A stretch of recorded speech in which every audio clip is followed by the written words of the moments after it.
அனைவருக்கும் வணக்கம். 2026 ஆகஸ்ட் 12 அமாவாசையோட வரக்கூடிய சூரிய கிரகணம். இந்த சூரிய கிரகணம் முழு சூரிய கிரகணம் அப்படின்னு சொல்லலாங்க. இந்த கிரகணமும் இந்த ஆடி அமாவாசையும் ஒன்றா வரதால் நம்ம இந்தியாவில் என்ன மாதிரியான நிகழ்வுகள் நடக்க போகுது, இந்த கிரகணத்தை நம்ம வேறு எங்கே பார்க்கலாம், இந்த கிரகணத்தின் போது என்னெல்லாம் செய்யணும் என்னெல்லாம் செய்யக்கூடாது, இப்படி கிரகணம் நடக்கிறதால ஒரு சில ராசிக்காரங்களுக்கு பாதிப்பு இருக்கா, இந்த மாதிரியான சில தகவல்கள் எல்லாம் நான் இந்த வீடியோவில் சொல்லியிருக்கேன். வீடியோவை ஸ்கிப் பண்ணாமல் பாருங்கள். இந்த வீடியோவை பார்க்கக்கூடிய நீங்கள் 12 ராசியில் என்ன ராசிக்காரங்க அப்படிங்கிறத மறக்காமல் கீழே கமெண்ட் பாக்ஸில் பதிவிடுங்க. குறிப்பாக உங்களுக்கு முருகப்பெருமான் பிடிக்கும் அப்படின்னா முருகப்பெருமானுக்கு அரோகரா என்ற வாசகத்தை கமெண்ட் பாக்ஸில் பதிவிட்டுருங்க. நீங்கள் இன்னும் உற்சாகம் டிவி சேனலை சப்ஸ்கிரைப் பண்ணாமல் இருந்தால் சப்ஸ்கிரைப் பண்ணிக்கோங்க. கூடவே இருக்க பெல் ஐக்கானை மறக்காமல் கிளிக் பண்ணிடுங்க. வாங்க வீடியோக்குள்ளே போகலாம். இந்த வீடியோ பார்த்துட்டு இருக்கக்கூடிய உங்களுக்கு இந்தியாவில் இந்த கிரகணம் தெரியுமா தெரியாதா அப்படிங்கிற தகவல் தெரிந்தது அப்படின்னா மறக்காமல் கமெண்ட் பாக்ஸில் பதிவிடுங்க. முக்கியமாக ஒவ்வொரு வருஷமுமே 2 சூரிய கிரகணம் 2 சந்திர கிரகணம் வர்றது இயல்பு தாங்க. இது ஒரு அரிய வானியல் நிகழ்வு அப்படின்னு சொல்லலாம். குறிப்பாக இந்த ஆண்டிற்கான இந்த சூரிய கிரகணம் 2வது சூரிய கிரகணம். ஆகஸ்ட் மாதத்திலேயே சூரிய கிரகணமும் சந்திர கிரகணமும் ஒரு சிறிய இடைவெளியிலேயே நடக்க இருக்கு அப்படின்னு சொல்லலாம். இந்த கிரகணம் அப்படின்னு பார்த்தீங்கன்னா கிரீன்லாந்து, ஐஸ்லாந்து, ஸ்பெயின், போர்ச்சுகல் இந்த மாதிரியான இடங்களில் தான் தெரியும் அப்படின்னு சொல்லியிருக்காங்க. அது மட்டும் இல்லாமல் ஐரோப்பா மற்றும் வட அமெரிக்காவினுடைய சில பகுதிகளிலையும் பகுதியளவு சூரிய கிரகணமாக தெரியறதுக்கான வாய்ப்பு இருக்குது. இந்த கிரகணம் இந்தியாவில் தெரியாது அப்படின்னு சொல்கிறதால இதற்கு சூதகாலம் கடைபிடிக்க வேண்டுமா அப்படிங்கிறது பலருடைய சந்தேகமாக இருக்குது. ஆனால் இந்தியாவில் இந்த கிரகணம் தெரியாது அப்படின்னு சொல்கிறதால நமக்கு எந்த விதமான சூதகாலமும் கிடையாது அப்படிங்கிறத சொல்லிடுறாங்க. பாரம்பரியமான வழிகாட்டுதலில் இந்தியாவில் இந்த தெரியாத கிரகணத்திற்கு எந்த விதமான ஒரு கஷ்டகாலமும் பொருந்தாது அப்படின்னே சொல்லலாம். பக்தி முறையாக ஜபம், தியானம் இதெல்லாம் நிறைய பேர் செய்வாங்க.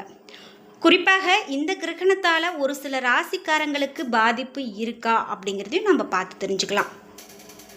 முக்கியமாக இந்த கிரகணம் அப்படின்னு பார்க்கும்போது நம்ம நிறைய நிகழ்வுகளை தெரிஞ்சுக்கிறது முக்கியமாக சொல்லப்படுதுங்க. இந்த கிரகணம் அப்படின்னு பார்க்கும்போது இந்தியாவில் தெரியாது, குறிப்பிட்டு புதன்கிழமையான ஆகஸ்ட் 12ஆம் தேதி நடக்க இருக்கு. முக்கியமாக இந்த நாளில் நம்ம என்னெல்லாம் கடைபிடிக்கணும் அப்படின்னு பார்த்தீங்கன்னா பெரிய பெரிய பாதிப்புகள் எல்லாம் எதுவும் ஏற்படுத்தாது. நம்ம வீட்டை விட்டு வெளியே போகாமல் இருக்கிறது நல்லது. அதாவது கர்ப்பிணி பெண்கள் முக்கியமாக வீட்டை விட்டு வெளியில் போகாமல் இருக்கிறது நல்லது. அது மட்டும் இல்லாமல் குறிப்பாக இந்த உண்மையான தகவல்கள் என்ன அப்படின்னு பார்க்கும்போது சூரியன், சந்திரன், பூமி ஆகிய 3மே ஒரே நேர்கோட்டில் வரும்போது சந்திரன் பூமிக்கும் சூரியனுக்கும் நடுவில் வந்து சூரிய ஒளியை ஒரு குறிப்பிட்ட பகுதிக்கு மறைக்குது. அதை தான் சூரிய கிரகணம் அப்படின்னு சொல்கிறோம். சூரியன் மறைந்து விடலை, சந்திரன் சூரியனை சில நிமிடங்கள் மறைக்குது. இதுதான் சூரிய கிரகணம். குறிப்பாக ஒவ்வொரு மாதமுமே அமாவாசை வர்றது சாதாரண நிகழ்வு தான். ஒவ்வொரு அமாவாசையுமே கிரகணம் வர்றது கிடையாது. இந்த சந்திரன் சுற்றுப்பாதையில் பூமியினுடைய சுற்றுப்பாதையோடு சிறிது சாய்வாக இருக்கும். அதனால் எல்லா அமாவாசைகளிலுமே 3 விண்பொருட்களும் சரியான ஒரே நேர்கோட்டில் வர்றது கிடையாது. இந்த மாதிரியான அரிய நிகழ்வுகள் 100 வருடத்திற்கு ஒரு முறை நடக்கக்கூடியது, 72 வருடங்களுக்கு ஒரு முறை நடக்கக்கூடியது அப்படின்னு சொல்கிறாங்க. ஏன்னா ஒவ்வொரு நிகழ்வுமே தனி சிறப்பு தான். இந்த ஆகஸ்ட் 12 வரக்கூடிய இந்த முழு சூரிய கிரகணம் பல வருடங்களுக்கு முன்பு பார்த்தது மாதிரியே இருக்கும் அப்படின்னு சொல்லியிருக்காங்க. முக்கியமாக இந்த கிரகணத்தை பற்றி இன்னும் என்ன மாதிரியான தகவல்கள் சொல்கிறாங்க அப்படின்னு பார்த்தீங்கன்னா இந்தியாவில் தெரியாத கிரகணம் அப்படின்றது சொல்கிறதால பல குடும்பங்கள் வழக்கமான பூஜைகளையும் தொடங்குறாங்க. அதாவது தெரியாது அப்படின்னு சொன்னாலும் கூட பல குடும்பங்கள் பூஜைகளை செய்கிறாங்க. ஆனால் சிலர் தங்களுடைய குடும்ப மரபின் படி அல்லது தனிப்பட்ட பக்தி முறையாக அந்த நேரத்தில் ஜபம், விஷ்ணு நாமம், சிவநாமம், காயத்ரி மந்திரம் போன்றவற்றை சொல்லி வழிபாடு செய்கிறாங்க. 2 முறைகளுமே பல்வேறு பாரம்பரியங்களில் காணப்படுகிறது அப்படின்னு சொல்லலாம். இந்த சூரிய கிரகணத்தை வெறும் கண்களால் நேரடியாக பார்க்கக்கூடாது. அது கண்ணுக்கு பாதிப்பை ஏற்படுத்தும் அபாயம் இருக்கிறதால இந்த மாதிரியான ஒரு அறிவிப்பை சொல்கிறாங்க. கிரகணம் தெரியும் நாடுகளில் இருக்கிறவங்க அதற்கான தயாரிக்கப்பட்ட சிறப்பு சோலார் எக்லிப்ஸ் கிளாஸஸ் போன்ற பாதுகாப்பான உபகரணங்களை கொண்டு மட்டுமே பார்க்கணும். சாதாரண கருப்பு கண்ணாடி, எக்ஸ்ரே ஃபிலிம் அல்லது நிறமுள்ள கண்ணாடிகள் பாதுகாப்பானது அப்படின்னு சொல்கிறாங்க. சரி, இந்த ஆடி அமாவாசையும் இந்த சூரிய கிரகணமும் ஒரே நேரத்தில் வந்திருக்கிறதால என்ன மாதிரியான பலன் அப்படின்னு பார்த்தீங்கன்னா, பாரம்பரிய சமய நம்பிக்கைகளின் அடிப்படையில் அமாவாசை அப்படிங்கிறது முன்னோர்களை நினைவு கூறக்கூடிய நாள் அப்படின்னு சொல்லலாம். சூரிய கிரகணம் ஒரு வானியல் நிகழ்வு தான். இவை ரெண்டுமே ஒரே நாளில் வர்றது அரிதான நிகழ்வு அப்படின்னு சொன்னாலும் உலகத்தில் கட்டாயமாக ஏதாவது பெரிய மாற்றம் அல்லது பேரழிவுகள் அப்படிங்கிறதுக்கான சில நிகழ்வுகள் சொல்கிறாங்க. ஆனால் அது நாம் ஊர்ஜிதமாக சொல்ல முடியாது. இன்னும் இந்த கிரகணத்தை பற்றி என்ன மாதிரியான தகவல்கள்லாம் சொல்லப்படுது அப்படின்னு பார்க்கலாம். வீட்டில் இந்த கிரகண நேரத்தில் நம்ம என்ன மாதிரியான வழிபாடுகளை செய்யணும் அப்படின்னு பார்த்தீங்கன்னா, குறிப்பாக ஆடி மாத அமாவாசையும் சூரிய கிரகணமும் சேர்ந்திருக்கக்கூடிய நேரத்தில் நம்ம எந்த தெய்வத்தை வழிபடுறது நல்லது அப்படின்னுலாம் பார்த்தீங்கன்னா, நம்ம முதல்ல தாய் தந்தை பெற்றோர் தாத்தா பாட்டி இவர்களுக்கான நன்றி செலுத்துறதுக்கு ஒரு முக்கியமான காலகட்டம் இந்த நேரம்.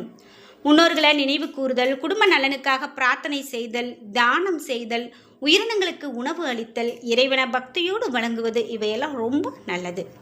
கிரகணம் வந்துடுச்சு, ஏதாவது ஒரு கெட்டது நடக்குமோ அப்படின்லாம் நீங்கள் யாரும் எதுவும் கவலைப்பட வேண்டாம்.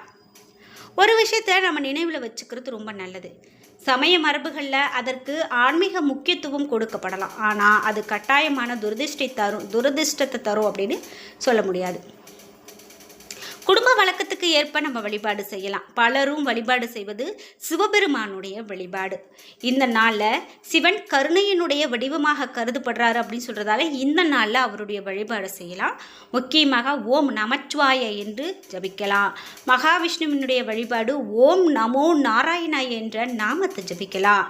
எந்த ஒரு நல்ல காரியத்திற்கும் முன்பாக விநாயகரை வணங்குவது பல குடும்பங்களில் வழக்கம்.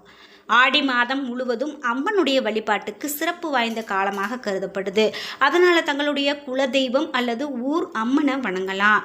பல குடும்பங்களில் ஆடி அமாவாசை அன்னைக்கு குலதெய்வ வழிபாடு ரொம்பவே முக்கியத்துவமாக சொல்கிறாங்க. வாய்ப்பு இருந்தால் கோவிலுக்கு போகலாம், இல்லைன்னா நம்ம வீட்டிலேயே மனதார வழிபாடு செய்யலாம்.